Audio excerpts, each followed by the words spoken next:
Oui, on peut faire un test, c'est ça, vous voulez?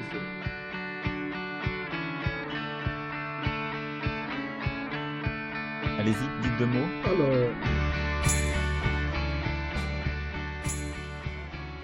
Après, il y a un autre point, ça on était sur les régulations endogènes du capitalisme, que vous avez évoqué, qui est le sujet de qu'est-ce qui nous tient ensemble et de la place de l'éducation et de la culture. Euh, et avec ça, des valeurs communes, de la morale commune, parce qu'au fond, ça va avec, ça se construit dans la société. Comment on construit dans la société ce qui fait commun? Voilà, ce sont des pratiques, c'est une morale commune, c'est une culture, c'est de la transmission. Et ça aussi, c'est en crise. totalement, totalement, parce que on a cessé de considérer l'éducation comme une valeur collective pour en faire un bien individuel. Or, c'était l'exemple. S'il y a un trait qui a compté dans l'identité française, pour autant qu'on emploie ce terme avec précision, c'est-à-dire en disant en quoi elle consiste, parce que l'identité qui ne dit pas ce qu'elle est, ça ne veut évidemment rien dire, c'est quand on parlait d'école de la République, on parlait de l'école pour la République, c'est-à-dire elle était au service d'un bien collectif. C'était pas simplement ça impliquait évidemment que les élèves soient considérés aussi dans ce cadre et que leur trajet personnel soit un enjeu pour le système. Mais le but était d'abord collectif. Il faut retrouver et quand on parle de la... Je suis très frappé. La droite a ramassé quand même sur ce point une telle défaite sous le quinquennat de Sarkozy qu'ils se sont tous mis à l'éducation. Il faut voir ce que ça donne. Alors, c'est absolument tragique quand vous regardez le détail de leur... Ils ont quelque chose à faire oublier. Ils ne parlent que de l'incapacité, ce qui est très frappant, c'est l'incapacité précisément à considérer que c'est un bien collectif, qui inclut évidemment un bien économique. Je veux dire, il ne s'agit pas des gens dans l'abstrait, mais des gens qui vont... Mais c'est la société qu'on vise au travers de ça. Et ça, ils sont absolument incapables d'en dire un mot.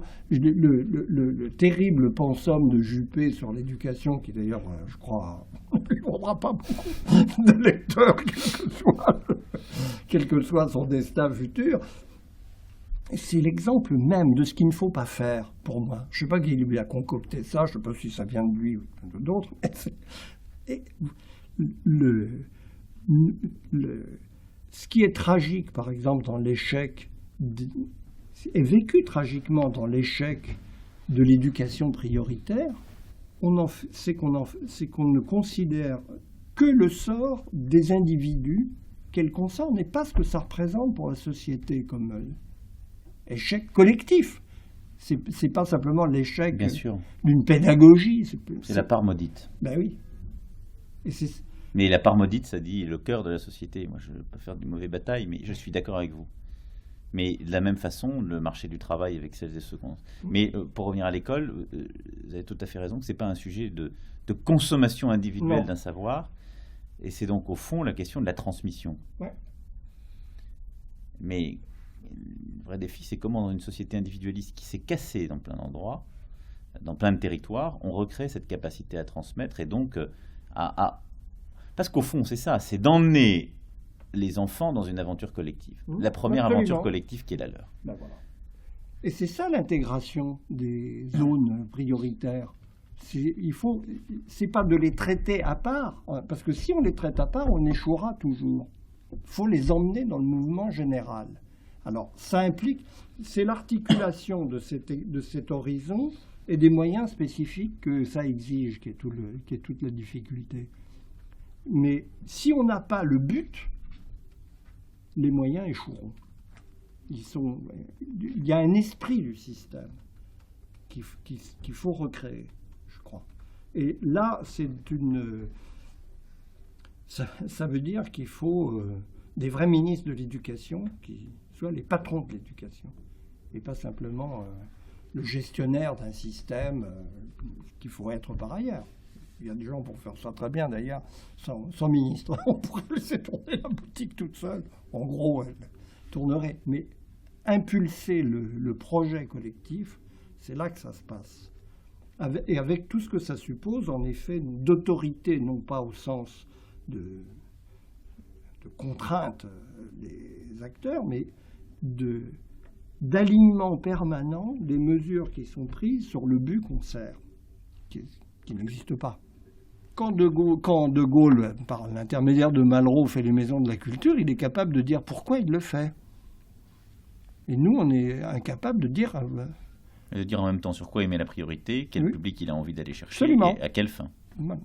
C'est ça mais ça veut qu'est-ce dire, qu'on cherche si on comme va... place de la culture dans une société. Mais moi, je pense très profondément que l'éducation comme la culture sont les postes avancés de ce combat. Oui, je suis tout à fait d'accord. Et je dirais, ils le sont doublement. C'est ceux où la contrainte extérieure est la plus faible. Donc, c'est très appréciable pour la marge de manœuvre et l'exemplarité que ça permet d'atteindre sans être sans arrêt sous la pression de contraintes qui tombent d'ailleurs. Elles ne sont que budgétaires, les contraintes. Mais pour le reste, on fait ce qu'on veut, à quelques détails près. Donc, peu de contraintes et des réussites tangibles, rapides, relativement rapides. Ce qui n'est pas le cas de beaucoup de domaines en politique, en fait. Sortis de mesures d'annonce qui parlent en général pour décevoir ensuite. Mais donc, c'est un terrain exemplaire de ce point de vue. Je crois qu'il faut... Je suis extrêmement étonné, d'ailleurs, que la gauche n'ait jamais compris ça. Mais c'est le marxisme. Si l'infrastructure fonctionne, le reste ira tout seul. Exactement. Non, mais si on va au bout du raisonnement, je veux dire, les endroits où il y a une reconquête à faire, ce sont ces endroits, ces zonages qu'on a fait qui sont assez odieux, mais c'est quelques quartiers de la République abandonnés aux salafistes, etc. C'est là qu'il y a une reconquête, Oui, et elle est culturelle. Oui. C'est là que les maisons de la culture du XXIe siècle sont à faire.